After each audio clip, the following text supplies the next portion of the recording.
नमस्कार, मेरा नाम आलोक है। आप प्लास्टीज देख रहे हैं।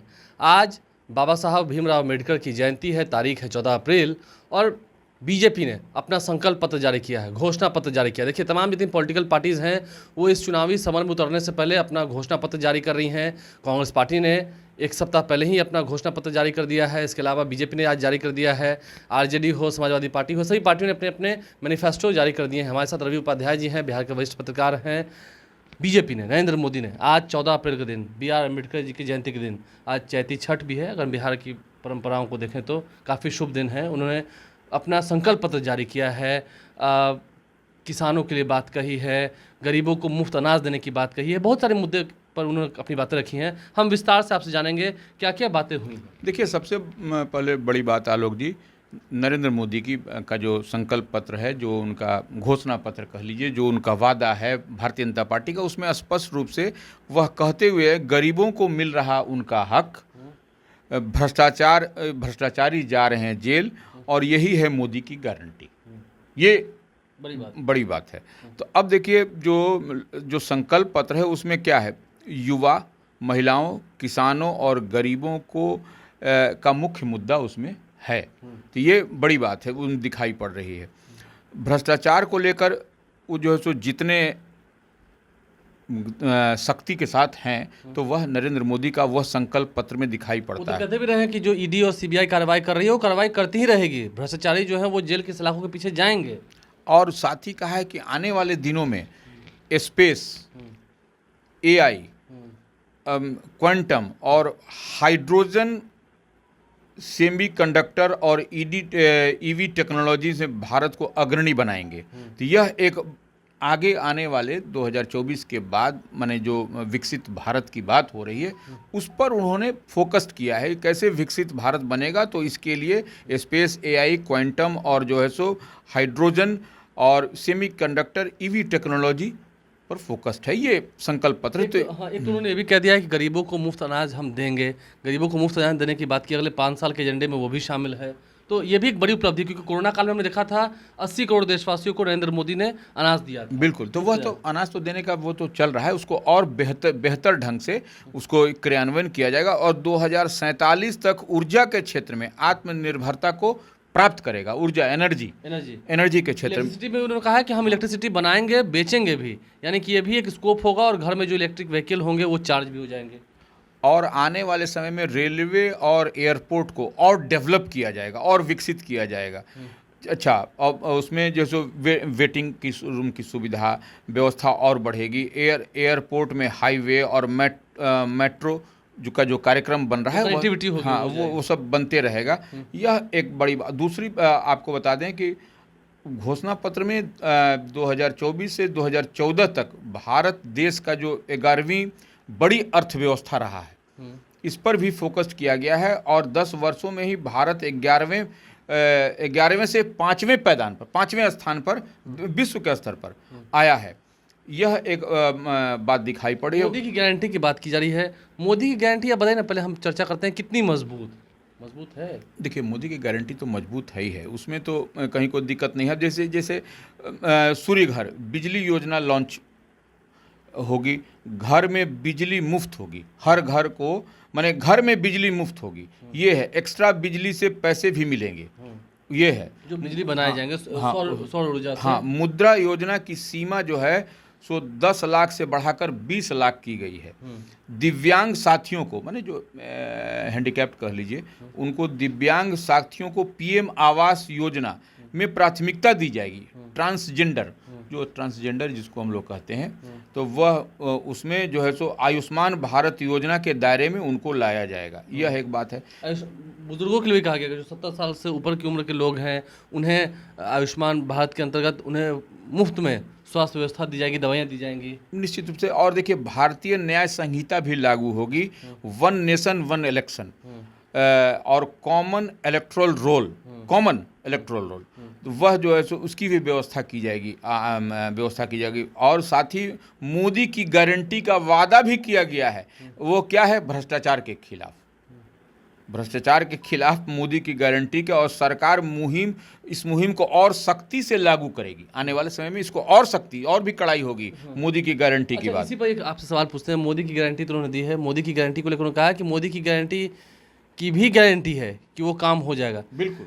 इस भ्रष्टाचार वाली लाइन से आपको नहीं लगता है कि आगे आने वाले समय में बिहार की अगर हम बात करें, लालू प्रसाद यादव हों, तेजस्वी यादव हों, जिन पर ईडी सीबीआई का शिकंजा है, उन पर कार्रवाई हो सकती है? हम देख रहे हैं इन दिनों हेमंत सोरेन जेल गए, अरविंद केजरीवाल जेल गए, संजय सिंह आपके नेता वो ठीक है बेल पर आ गए, लेकिन जेल जाने की जो प्रक्रिया है उसमें और तेजी आएगी। नहीं, वो आप देखिए, इसको आप जिस तरह से आप जोड़िए, लेकिन यह भ्रष्टाचार के खिलाफ और मुहिम तेज होगी, यह बात तय है। अब जो भ्रष्टाचार करेंगे, जो इधर उधर करेंगे, वो निश्चित रूप से उनके लिए सख्ती बरती जाएगी। उसमें कोई नरमी की बात, मोदी की गारंटी में यही है। जेल तो भेजेंगे उन्हें। निश्चित रूप से जेल, गलत करिएगा तो जेल जाइएगा, उसमें कहाँ दिक्कत है। कोई भी आदमी हो, हम हो, आप हो, कोई भी आदमी हो, यह पर्टिकुलर किसी एक व्यक्ति विशेष के लिए नहीं है ये। अब जब हम आपसे इन अनुभव से चर्चा करते हैं नहीं, एक बात, किसानों की आय पर उन्होंने फोकस किया है। यह किसान के, देखिए जो आय की बात होती है, तो यह गारंटी का वादा किया है किसानों के आय पर।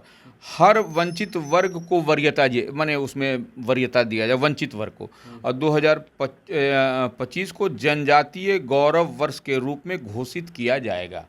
2025 को जनजातीय गौरव वर्ष, जनजातीय क्या होता है आप समझ सकते हैं, उसको घोषित किया जाएगा।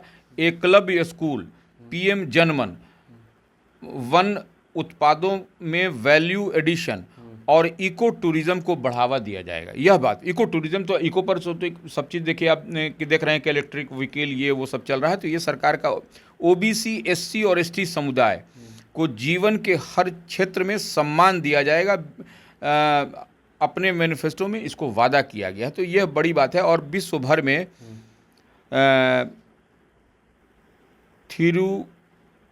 थिरुवल्लुवर कल्चर सेंटर के माध्यम से भारत की संस्कृति को विश्व में लाया जाएगा। अब जब हम तुलना करते हैं, जो कांग्रेस का मैनिफेस्टो आया है उसमें 30 लाख नौकरी की बात की गई। कांग्रेस के जो नेता हैं राहुल गांधी, उन्होंने कहा, सोनिया गांधी भी थी उस दिन, नौकरी की बात हुई, देश में जातीय जनगणना कराने की बात हुई।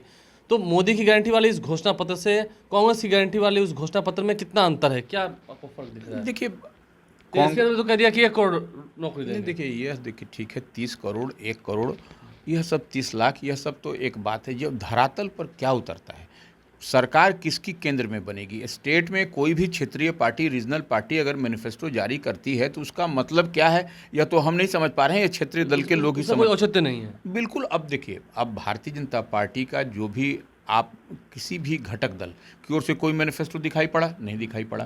तो ये क्यों ऐसा? क्योंकि देखिए, एक जो अलायंस पार्टनर हैं, बड़े दल हैं अलायंस पार्टनर में, वही इसको रिलीज करते हैं। तो वो समझ में आता है कि उनकी लड़ाई 1 to 1 किन से है। मतलब मिनिमम कॉमन प्रोग्राम जो है वो बना। हाँ, तो वही जो तो मिनिमम कॉमन न्यूनतम साझा कार्यक्रम बनने के बाद वो मैनिफेस्टो में उसको डाला गया, समाहित किया गया, वही मैनिफेस्टो होता है। तो यह कांग्रेस ने मैनिफेस्टो लाया, वह ठीक है, लेकिन क्षेत्रीय दलों की ओर से यह जो मैनिफेस्टो कभी समाजवादी पार्टी जारी कर दे रही है, कभी आरजेडी जारी कर दे रही है, तो यह कुछ समझ में नहीं आ रहा है। क्योंकि कांग्रेस का जारी करना तो समझ में आता है, कांग्रेस पहले भी राष्ट्रीय पार्टी है वो कर रही है, भारतीय जनता पार्टी राष्ट्रीय पार्टी है कर रही है, लेकिन भारतीय जनता पार्टी के घटक दल, अलायंस दल नहीं कर रहे हैं, यह तो सामने दिखाई पड़ रहा है। लेकिन इनके अलायंस दल कर रहे हैं, यह समझ से परे। क्या ये इंडिया में फूट, ऐसी कुछ बातें दिख रही हैं क्या? इंडिया में फूट तो है। देखिए, आप सब एक साथ बैठ के घोषणा पत्र जारी करते हैं, लालू प्रसाद हो, राहुल गांधी हो, अखिलेश यादव, सब एक साथ बैठ के जारी हाँ करते, वह भी एक अच्छा संदेश जाता है। ये मैसेज जाने का बात है कि मैसेज कितना बढ़िया पब्लिक में आप इसको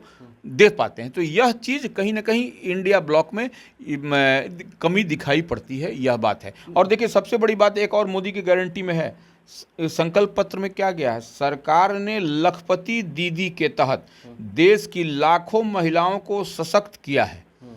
वादा किया गया है कि आगे भी ऐसा करते रहेंगे। जो नारी वंदन, नारी सशक्तिकरण की बात नरेंद्र मोदी करते हैं, वह भी इसमें दिखाई पड़ा है कि यह एक बड़ी बात सी दिखाई पड़ती है। जी, तो देखना होगा, जो तमाम मुद्दे हैं, पहलू हैं, हम उन पर चर्चा कर रहे थे। अंतिम सवाल फिर मैं वही होगा। एक सवाल है, विपक्ष लोग अभी चुनाव के समय कह रहे हैं कि ईडी सीबीआई जो है वो कार्रवाई करती है सिर्फ विपक्ष के नेताओं पर। नरेंद्र मोदी कह रहे हैं कि कार्रवाई होती ही रहेगी भ्रष्टाचारियों पर। तो फिर कैसे चलेगा? देखिए, निश्चित रूप से देखिए, भ्रष्टाचार जो करता है तो आपकी हमारी राशि को ही वह इधर उधर करता है। कोई भी भ्रष्टाचारी किसी भी पार्टी, किसी भी दल में, या कोई भी नौकरशाह, वो कोई भी आदमी हो, तो वह ऐसे में नरेंद्र मोदी का जो फोकस है कि भ्रष्टाचारियों पर अंकुश और भ्रष्टाचार को कतई बर्दाश्त नहीं किया जाएगा, तो यह एक बड़ी बात है और यह होना भी चाहिए, क्योंकि इससे समाज के अंतिम पैदान पर बैठे हुए व्यक्ति को जो लाभ मिलना चाहिए वह नहीं मिल पाता है, उससे वह वंचित हो जाते हैं। तो ऐसे में हमारा समाज ही कमज़ोर होगा, तो यह उचित नहीं है। और देश के में जिनके हाथ में प्रतिनिधित्व जो करते हैं, देश जिनके लीडरशिप में आगे बढ़ता है, उनको ही वह फोकस, उन्हीं को ही इस पर इम्प्लीमेंट करना पड़ेगा। तो ऐसे में नरेंद्र मोदी ने इस पर बहुत बड़ी बात कह दी है कि अब जो है सो भ्रष्टाचारियों के लिए कोई जगह, कोई स्थान नहीं। भ्रष्टाचारियों के लिए कोई जगह नहीं है। जो भ्रष्टाचार करेंगे, जिनके पास अकूत संपत्ति होगी, जिन पर मामले चल रहे हैं। देखिए, अगर बिहार के संदर्भ में बात करें, लालू प्रसाद यादव हों, तेजस्वी यादव हों, सभी पर ईडी का शिकंजा है। अभी तो लैंड फॉर जॉब मामला खत्म ही नहीं हुआ था, एक और विधायक खरीद फरोख्त का मामला जो है वो सामने आया। इसी साल खेला होवे की बात हुई, लेकिन ये बिहार में एनडीए की सरकार बन गई। अब नरेंद्र मोदी ने अपनी गारंटी तो दी है देशवासियों के सामने, साथ ही साथ इशारों में अपने विरोधियों को चिताया भी है। आपने खूब समझा है, रवि उपाध्याय जी हमारे साथ थे, क्या कुछ विस्तार से बताया है, आपने समझा है। हमारे चैनल को सब्सक्राइब कर लें, साथ साथ फेसबुक पेज भी लाइक करें। धन्यवाद।